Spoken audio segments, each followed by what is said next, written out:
Hello everyone, स्वागत है आप सभी का किरोश एकेडमी के इस ऑनलाइन यूट्यूब चैनल के अंदर।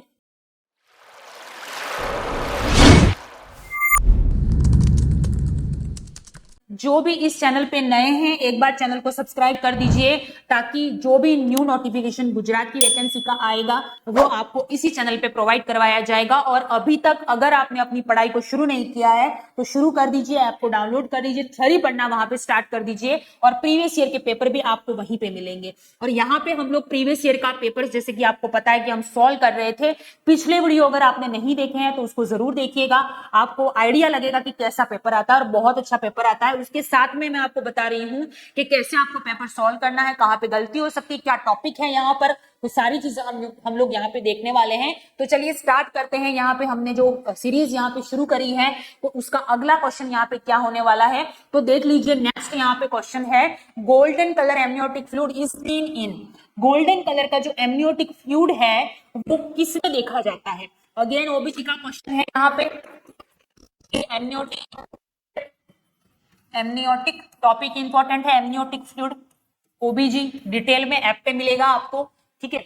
मैडम ने बहुत अच्छे से पढ़ा रखा है इसको। एमनियोटिक फ्लूइड, तो गोल्डन कलर का एमनियोटिक फ्लूइड जो होता है, एमनियोटिक फ्लूइड पहले तो होता क्या है, तो एमनियोटिक फ्लूइड जो रहता है कि वो मदर के वूम में जब फीटस होता है तो उसको प्रोटेक्शन का, उसके एक कवरिंग लेयर आप बोल सकते हो, उसको प्रोटेक्ट करता है, शॉक एब्जॉर्ब, टेम्परेचर को मेंटेन करके रखता है, उसकी रक्षा करता है, ऐसा आप बोल सकते हो। तो उसमें अगर कलर होता है, नॉर्मली कलर जो होता है वो स्ट्रॉ कलर होता है, ठीक है। नेचुरल कलर जो होता है वो स्ट्रॉ कलर होता है, लेकिन कुछ कुछ कंडीशन में चेंजेस भी होते हैं। तो यहाँ पे गोल्डन कलर पूछा हुआ है तो RH इनकॉम्पेटिबिलिटी में होता है, IUGR में होता है, इंट्रायूट्राइन ग्रोथ रिटार्डेशन में होता है, फीटल डेथ अगर हो गई है तो होगा, या फिर पोस्ट मैच्योरिटी के अंदर होता है। तो चार ऑप्शन है आपके सामने, आंसर करिए क्या करेक्ट आंसर यहाँ आएगा। तो देखिए यहाँ पे गोल्डन कलर एमनियोटिक फ्लूइड पूछा है, पोस्ट मैच्योरिटी अगर होती है तो यहाँ पे ग्रीनिश येलो कलर होता है। कैसा होता है याद रखना, इंपॉर्टेंट है, ग्रीनिश येलो कलर, ठीक है। अगर फीटल डेथ होती है, ठीक है, तो डार्क कलर हो जाता है, ठीक है। कैसा होता है, डार्क रेड कलर। IUGR अगर होता है तो tobacco colour, tobacco brown colour हो जाता है। क्लियर है। नेक्स्ट यहाँ पे गोल्डन कलर पूछा है तो RH इनकॉम्पेटिबिलिटी अगर होती है तो यहाँ पे क्या होता है, गोल्डन कलर का एमनियोटिक फ्लूइड देखने को मिलता है, यहाँ पे ए यहाँ पे राइट आंसर रहेगा। क्लियर है। कभी कभी पूछते हैं कि ग्रीन कलर का एमनियोटिक फ्लूइड, कैसा, ग्रीन कलर। तो ये कब होता है बच्चा, जब मेकोनियम पास करता है मदर के वूम में, जिसकी वजह से क्या हो जाता है, फीटल डिस्ट्रेस। तो फीटल डिस्ट्रेस के अंदर क्या होता है, ग्रीन कलर का एमनियोटिक फ्लूइड देखने को मिलता है। क्लियर, समझ में आ गया, इंपॉर्टेंट है। यहाँ पे हमारा राइट आंसर क्या रहेगा, ए। चलिए अगले क्वेश्चन की तरफ बढ़ते हैं। अगला हमारा क्वेश्चन है सडन, अगेन ओबीजी का क्वेश्चन है, बहुत अच्छा क्वेश्चन है। सडन ऑनसेट पेनलेस, इंपॉर्टेंट चीज याद रखना, painless, apparently, causeless and recurrent vaginal bleeding is observe. ये ऑप्शन है। एब्रप्ट श्यो प्लेसेंटा टाइप होता है, एंटीपार्टम हेमरेज के अंदर होता है ये, ठीक है। एब्रप्ट श्यो प्लेसेंटा, इसमें भी प्लेसेंटा नॉर्मली सिचुएटेड रहती है लेकिन ब्लीडिंग होती है, यहाँ पर भी ब्लीडिंग होती है लेकिन टाइप अलग अलग होता है। मोलार प्रेगनेंसी है या फिर इसको आप एक्टोपिक प्रेगनेंसी बोल सकते हो, एक्टोपिक प्रेगनेंसी इसी का दूसरा नाम होता है, मोलार प्रेगनेंसी का। Tubal pregnancy, placenta previa. अब क्या आंसर करोगे यहाँ पे, देखिए एपीए के दोनों टाइप है, ये abrupt show placenta, placenta previa, लेकिन दोनों में ब्लीडिंग होती है। लेकिन ब्लीडिंग के टाइप के ऊपर इसको हम डिफरेंशिएट कर सकते हैं कि देखो यहाँ पे एब्रप्ट श्यो प्लेसेंटा होता है, इसमें ब्लीडिंग जो होती है वो पेनफुल ब्लीडिंग होती है। कैसी होती है, पेनफुल ब्लीडिंग होती है। लेकिन यहाँ पे प्लेसेंटा प्रीविया जो होता है उसमें पेनलेस होती है, दर्द नहीं होता है, पेन रिकरेंट होती है बट पेनलेस ब्लीडिंग यहां पर देखने को मिलती है। क्लियर है। नेक्स्ट मोलार प्रेगनेंसी यानी कि एक्टोपिक प्रेगनेंसी, यानी कि ऐसी pregnancy, sorry molar pregnancy, tubal pregnancy जो होता है वो एक्टोपिक प्रेगनेंसी होता है, यानी कि वैसे जो बच्चा रहता है, आप सभी को पता है कि फर्टिलाइजेशन उसका होता है फेलोपियन ट्यूब के एम्पुला पार्ट के अंदर, उसके बाद वो यूट्रस में जाके ग्रो करता है। लेकिन कभी कभी किसी सिचुएशन में क्या होता है कि ट्यूब में ही ग्रो करना शुरू कर देता है, उसे ट्यूबल प्रेगनेंसी बोलते हैं, ठीक है। मोलार प्रेगनेंसी जो रहता है जिसको हम हाइडेटिफोम मोल बोलते हैं, क्या बोलते हैं, हाइडेटिफोम मोल, जिसको मोलार प्रेगनेंसी, जिसमें आपको यूएसजी वगैरह करते हैं तो ग्रेप्स लाइक स्ट्रक्चर दिखेंगे, बच्चा नहीं दिखेगा, ठीक है। तो ये एक प्रेगनेंसी होती है जिसमें एबॉर्शन ही एक मेडिकल ट्रीटमेंट होता है, और 1 ईयर तक प्रेगनेंसी कंसीव करने के लिए जो डॉक्टर होते हैं वो मना बोलते हैं, बिकॉज ये फर्दर भी चांसेस होते हैं कि नेक्स्ट प्रेगनेंसी भी ऐसी हो सकती है, तो उसे मोलार प्रेगनेंसी बोलते हैं, ठीक है। तो यहाँ पे हमें पूछा गया पेनलेस ब्लीडिंग हो रही है, तो वो किस में होती है, पेन प्रीविया में, बिकॉज एब्रप्टियो में तो पेनफुल होती है। तो यहाँ पे हमारा करेक्ट आंसर क्या रहेगा, डी। क्लियर है, ठीक है। आपको समझ में आ रहा होगा, बहुत इजी टॉपिक है, जितना मैं आप लोगों को बता सकती हूँ उतना यहाँ पे बताने की कोशिश कर रही हूँ, बट सारा टॉपिक बड़े बड़े होते हैं तो सारा यहाँ पे बता पाना पॉसिबल नहीं है, उसके लिए आपको ऐप पे जाना पड़ेगा, वहीं पे आपको डिटेल में सारे टॉपिक एक एक चीज वहां पे पढ़ा के रखी है, तो आपके लिए बहुत ईजी हो जाएगा, है ना। चलिए नेक्स्ट हमारा क्वेश्चन है, अगेन प्लेसेंटा के एबनॉर्मेलिटी का यहाँ पे क्वेश्चन है कि placenta with umbilical cord attached to its margin is called, ठीक है। अगर प्लेसेंटा जो रहता है ये जो रहती है प्लेसेंटा जो से कहां पे अटैच होती है, बीच में से अटैच होती है, लेकिन यहाँ पे पूछा गया है मार्जिन पे अटैच है, यहाँ अटैच है, मार्जिन यानी क्या, यहाँ पे, ठीक है, मार्जिन पे अटैच है, उसको क्या बोलेंगे, सरकमवैलेंट प्लासेंटा। सरकमवैलेंट प्लासेंटा क्या होती है, थोड़ा सा बता देती हूँ, देख लो, ठीक है। 4 ऑप्शन है, चारों में से आंसर करना है। सरकमवैलेंट प्लासेंटा क्या होती है, यानी कि लाइक पिज्जा, ठीक है। नॉर्मली क्या होता है कि प्लेसेंटा जो रहती है साइड से थीन होती है और बीच से थिक होती है, लेकिन यहाँ पे सरकमवैलेंट प्लेसेंटा क्या है, साइड से क्या हो जाएगी, थिक हो जाएगी, अंदर थिन पतली हो जाएगी, वो कौन सा होता है, सरकमवैलेंट प्लेसेंटा। ये होगा नहीं, क्योंकि यहाँ पे हमें एक सिंपल सा पूछा है कि प्लेसेंटा के मार्जिन में अम्बिलिकल कॉर्ड अटैच्ड है, अम्बिलिकल कॉर्ड अटैच कहां पर है, प्लेसेंटा के मार्जिन, ठीक है। उसके बाद है यहाँ पे वेलेमेंटस प्लेसेंटा। वेलेमेंटस जो होता है उसमें प्लेसेंटा मेम्ब्रेन पे, प्लेसेंटा की जो पतली मेम्ब्रेन होती है ऊपर की मेम्ब्रेन से अटैच्ड होती है अम्बिलिकल कॉर्ड, तो ये भी नहीं होगा। तो यहाँ पे बेटलडोर प्लेसेंटा याद रखना है, अगर प्लेसेंटा जो अम्बिलिकल कॉर्ड है वो प्लेसेंटा के कहां पर अटैच्ड है, मार्जिन पे अटैच्ड है, तो वो कौन सा होगा, बेटलडोर प्लेसेंटा होता है, यानी कि बी यहाँ पे राइट आंसर रहेगा हमारा। क्लियर है, चलिए अगले क्वेश्चन की तरफ बढ़ते हैं। नेक्स्ट क्वेश्चन यहाँ पे पढ़िए और आंसर दीजिए, बहुत अगेन ओबीजी का क्वेश्चन है, मैं आपको बता दी जा रही हूँ कौन से सब्जेक्ट से क्वेश्चन लिया गया है, कौन से टॉपिक से लिया गया है, ये भी हम लोग यहाँ पर देख रहे हैं, तो आपके लिए बहुत इजी हो जाएगा कि ये टॉपिक मतलब इंपॉर्टेंट है। क्लियर, आपको पढ़ना है इसको डिटेल के अंदर। नेक्स्ट है, by which procedure is cervical incompetence treated, ठीक है। सर्वाइकल इनकॉम्पिटेंस का मतलब ये होता है कि कई सारी लेडीज ऐसी होती है जिनका रिकरेंट बार बार क्या होता है, अबॉर्शन होता है, ठीक है, बार बार अबॉर्शन होता है, जिसमें सर्वाइकल इनकॉम्पिटेंस जिसको बोलते हैं, यानी कि सर्विक्स जो होता है वो ओपन हो जाता है बार बार, जिसकी वजह से अबॉर्शन हो जाता है, ठीक है। बार बार ये चीज होती है जब, तो डॉक्टर क्या करते हैं कि एक तरह का सूचर अप्लाई करते हैं, ठीक है। तो 12 से 14 वीक में वो सूचर कर देते हैं ताकि एबॉर्शन के चांसेस कम हो जाए और फीटल ग्रोथ करता रहे। उसके बाद डिलीवरी से पहले या 36 से 38 वीक में इसको ओपन भी कर देते हैं, ठीक है, अदरवाइज स्टीयरिंग हो जाता है, तो इसके 36 से 38 वीक के अंदर इसको ओपन कर दिया जाता है, 12 से 14 वीक में इसको लगाया जाता है इस सूचर, ठीक है। तो यही पूछा गया है कि इस कौन सा प्रोसीजर अप्लाई करते हैं सर्वाइकल इनकॉम्पिटेंस में, तो शिरोडकर करते हैं, मैकमिलियन करते हैं, सक्शन इवैक्यूएशन करते हैं, या नन ऑफ द अबव, यानी कि कुछ भी नहीं, ठीक है। तो देख रहे हैं यहाँ पे याद रखिएगा, शिरोडकर प्रोसीजर होता है, शिरोडकर सर्कलेट जिसको बोला जाता है, वो यहाँ पे अप्लाई किया जाता है। तो यहाँ पे ए जो है वो हमारा राइट आंसर रहेगा। फुल टॉपिक आपको वहां पे मिलेगा, थियरी के अंदर आपको पढ़ना पड़ेगा, वहां पे डिटेल में टाइम लेके आप पढ़ सकते हैं आराम से, ठीक है। चलिए अगला क्वेश्चन है, when a pregnant woman develop high BP, बहुत अच्छा question, again ओबीजी, ओबीजी topic eclampsia, pre eclampsia से या एंटीपार्टम सॉरी एंटी हाइपरटेंसिव जो होता है प्रेगनेंसी के अंदर बीपी का बढ़ना, वहां से क्वेश्चन है। When a pregnant woman develop high BP and protein in urine, BP है हाई, ब्लड प्रेशर बढ़ रहा है, यूरिन के अंदर प्रोटीन नॉर्मली नहीं होता है लेकिन हो रहा है प्रोटीन यूरिया, आफ्टर 20 वीक 20 सप्ताह के बाद में क्या बोलोगे आप, ठीक है। ए ऑप्शन है एक्लेम्शिया, बी प्री एक्लेम्शिया, सी प्रेगनेंसी इंड्यूस्ड हाइपरटेंशन है, या डी गैस्ट्रेशनल हाइपरटेंशन, ठीक है। आंसर करिए क्या आंसर रहेगा, बहुत अच्छा क्वेश्चन है। तो देखिए यहाँ पे प्रेगनेंसी इंड्यूस्ड सिर्फ अगर बीपी बढ़ रही होती, बाकी के सिम्टम नहीं होता, यानी कि प्रोटीन यूरिया नहीं होता, तब हम बोलते कि हो सकता है ब्लड प्रेशर बढ़ रहा हो, ये नहीं होगा। गैस्ट्रेशनल हाइपरटेंशन सेम चीज, अगर ब्लड प्रेशर बढ़ता तब हम सोच सकते थे कि ब्लड प्रेगनेंसी में वॉल्यूम की वजह से बीपी इंक्रीज हो गई है, नहीं। लेकिन अगर याद रखना ब्लड प्रेशर बढ़ रहा है आफ्टर 20 वीक, इसके साथ में भी क्या हो रहा है, प्रोटीन यूरिया, यानी कि यूरिन के थ्रू प्रोटीन निकल रहा है, चेक करोगे तो, ठीक है। और हो रहा है एडिमा, हाथों पैरों में सूजन भी है। तो ये तीनों सिम्टम इंडिकेट करते हैं प्री एक्लेम्पसिया हो सकता है, जो कि बहुत ही कह सकते हैं कि डेंजरस हाई रिस्क प्रेगनेंसी होती है। तो प्री एक्लेम्पसिया सस्पेक्टेड होता है, ठीक है। तो याद रखना ये किसके सिम्टम होते हैं, प्री एक्लेम्पसिया की। अगर इस प्री एक्लेम्पसिया को मैनेज नहीं किया गया तो ये एक्लेम्पसिया में चेंज हो सकता है। क्या हो सकता है, एक्लेम्पसिया। यानी कि अगर ब्लड प्रेशर, प्रोटीन यूरिया और एडिमा, इसके साथ में अगर पेशेंट को सीजर एक्टिविटी भी आना शुरू हो गया तो ये एक्लेम्पसिया होता है। मैनेज कर पाना काफी मुश्किल हो जाता है इंट्रापार्टम यानी कि डिलीवरी के टाइम तक, ठीक है। इसीलिए ध्यान रखना, ऐसा कुछ भी सिम्टम आता है तो वो क्या होता है, प्री एक्लेम्पसिया।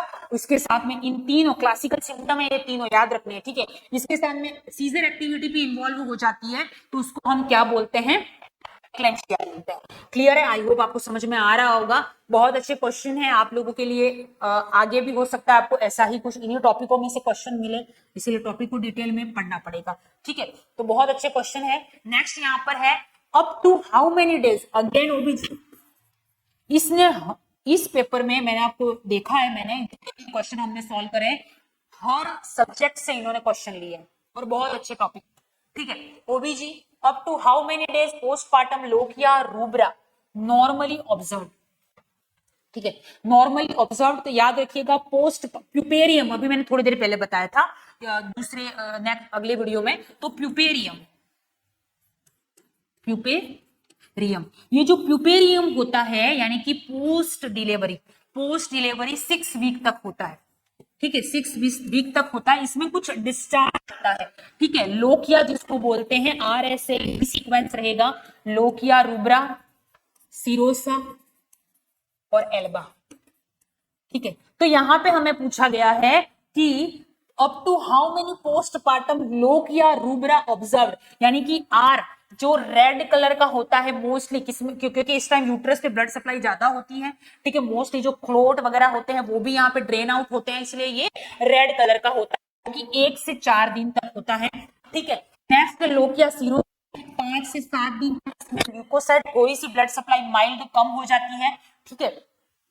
थोड़ी सी कम होती है, इसीलिए ये थोड़ा सा पिंक कलर का आपको दिख सकता है, ठीक है। नेक्स्ट है यहाँ पे एल्बा, जो नेक्स्ट जो भी होता है, जो कौन सा होता है, या 7 to 10 डेज भी लिख सकते हैं आप। Lochia Elba mostly white colour का होता है बिकॉज इसमें एकदम ब्लड सप्लाई लो और इसमें ल्यूकोसाइट्स या अदर वगैरह चीजें जो होती है वो ज्यादा देखने को मिलती है, ठीक है। और ये अप टू 6 वीक तक चल सकता है, जब तक पोस्टपार्टम प्यूपेरियम खत्म होता है तब तक लोकिया एल्बा देखने को मिल सकता है। यहाँ पे हमें पूछा गया है, क्या पूछा गया है, लोकिया रूब्रा पूछा गया है, तो वो 1 to 4 डेज याद रखना है, ठीक है। 1 to 4 डेज के अंदर होता है, चीज आपको ध्यान में रखनी है। नेक्स्ट लोकिया बहुत बड़ा टॉपिक है, आपको डिटेल में यहाँ पे मैं ब्रीफली आपको एक्सप्लेन कर रही हूँ। पूरा अगर आप पढ़ोगे तो इसमें से कोई भी क्वेश्चन आएगा आपका रॉन्ग नहीं होगा। नेक्स्ट क्वेश्चन है यहाँ पे, movement of the baby felt by mother in pregnancy is known as, अगेन ओबीजी से रिलेटेड क्वेश्चन है यहाँ पर, कि movement of the baby felt by the mother in pregnancy is called as. यहाँ पे प्रेगनेंसी में कुछ साइन होते हैं, प्रिज्यूमटिव, प्रोबेबल और पॉजिटिव, ठीक है। ये 3 साइन होते हैं, प्रिज्यूमटिव, प्रोबेबल और पॉजिटिव साइन, ठीक है। इससे रिलेटेड क्वेश्चन है यहाँ पे, कि movement of the pregnant baby felt by the mother, जिसको क्या बोलते हैं, क्विकनिंग साइन।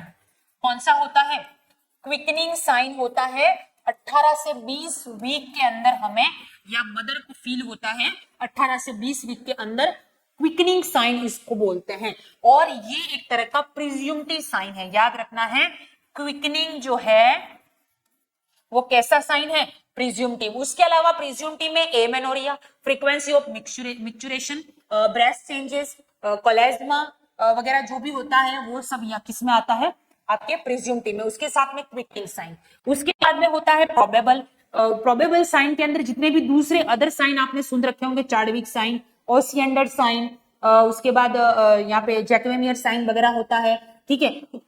ये सारे साइन जो होते हैं, उसके अलावा ब्रैक्सटन हिक्स कॉन्ट्रैक्शन होता है, ये प्रोबेबल के अंदर आते हैं। और जो यूपीडी टेस्ट, जो इंपॉर्टेंट चीज वो मैं आपको बता रही हूँ, सारे साइन और UPT urine pregnancy test probable sign में आता है।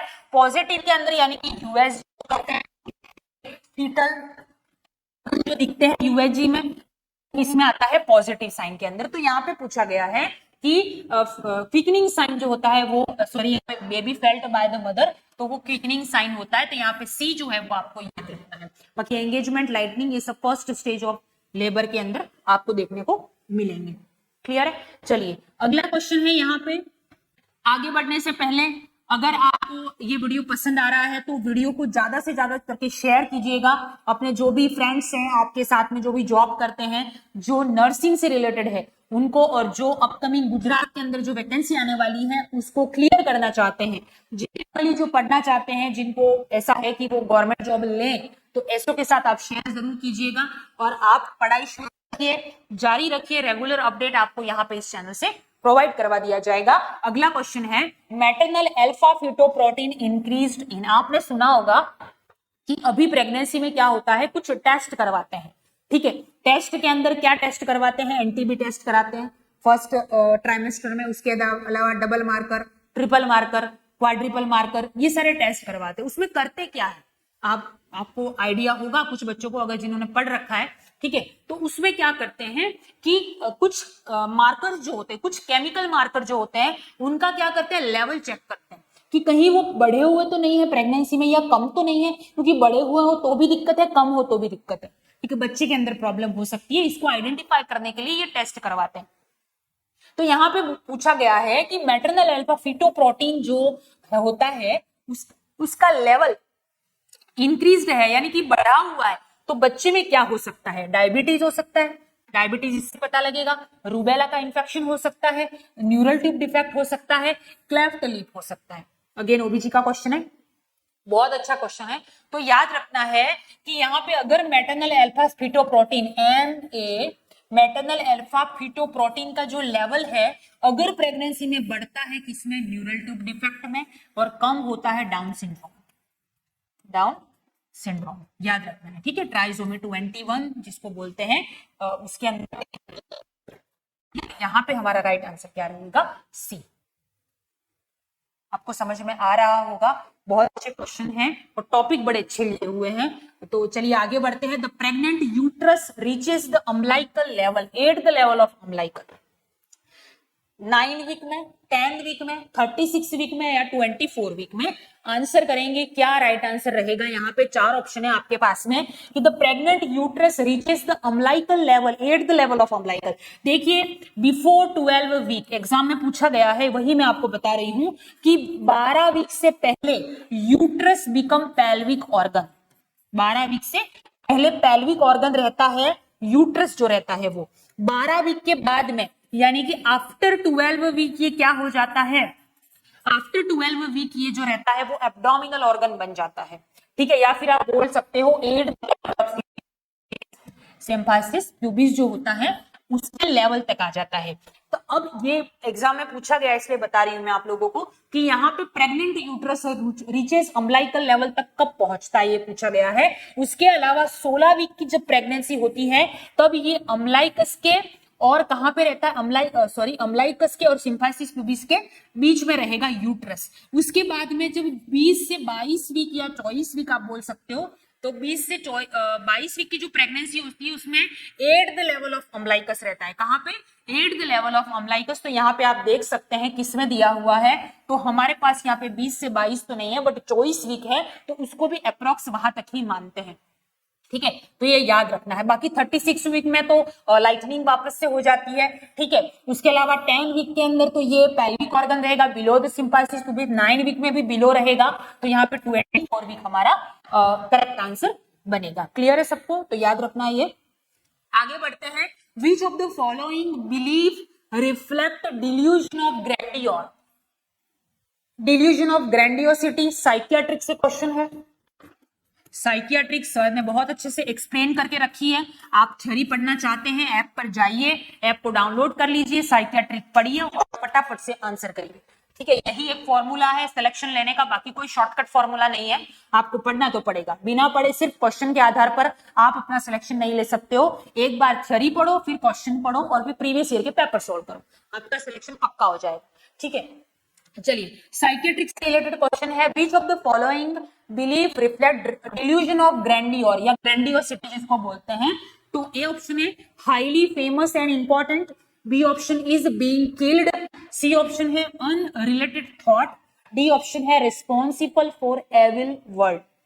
ठीक है, डिल्यूजन ऑफ ग्रैंडियोसिटी यानी कि इसमें पर्सन जो रहता है वो एक साइकियाट्रिक कंडीशन है जिसमें पर्सन हाईली फेमस बड़ी बातें करता है।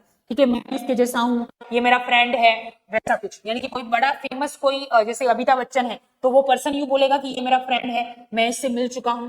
ठीक है, ऐसा उसको दिमाग में ऐसे रहता है कि साइकियाट्रिक प्रॉब्लम है, तो हाईली इंपॉर्टेंस, अपने आप को इंपॉर्टेंस ज्यादा दे देना, तो ये ए यहाँ पे राइट आंसर रहेगा। Being killed, paranoid schizophrenia, paranoid personality में आता है ये, आगे आगे जैसे क्वेश्चन आएगा वैसे हम देखते जाएंगे, तो यहाँ पे ए जो है वो हमारा राइट आंसर रहेगा। क्लियर है? तो यहाँ पे हम लोग टॉपिक आपको बता रहे हैं किस टॉपिक से क्वेश्चन आया, कौन सी सब्जेक्ट से आया है, बहुत अच्छे टॉपिक से लिया गया है, आप लोग पढ़ेंगे, पेपर बहुत इजी आता है गुजरात का। मैंने कुछ एग्जाम क्लियर किए हैं, दीव दमन के वगैरह एग्जाम हुआ था उसमें भी। ठीक है, I got second rank in Gujarat, तो मुझे पता है पेपर बहुत इजी आता है गुजरात का, बस आपको थोड़ी सी मेहनत करोगे सिलेक्शन पक्का हो जाएगा आपका। क्लियर है? और हम चाहते हैं कि आपका सिलेक्शन हो। गुजरात में मैं रह चुकी हूँ टचवुड, इसलिए मैं चाहती हूँ कि गुजरात के बच्चों का सिलेक्शन हो, क्योंकि मुझे पता है कि वहां पे प्राइवेट हॉस्पिटल में क्या हालत है। क्लियर है? मैंने खुद ने जॉब किया, इसलिए मैं जानती हूँ उस चीज को, तो हम चाहते हैं कि आपका सिलेक्शन हो जाए। इसके लिए आपको पढ़ना तो पड़ेगा, और पढ़ने के लिए ऐप को डाउनलोड कर लीजिए, वहां पे पढ़िए। कोई भी क्वेरी आपको हो, डिस्क्रिप्शन में नंबर है, उस नंबर पे आप कॉल या मैसेज आप कर सकते हैं। ठीक है, सो तब तक के लिए पढ़ते रहिए, stay focused, stay motivated. Thank you so much.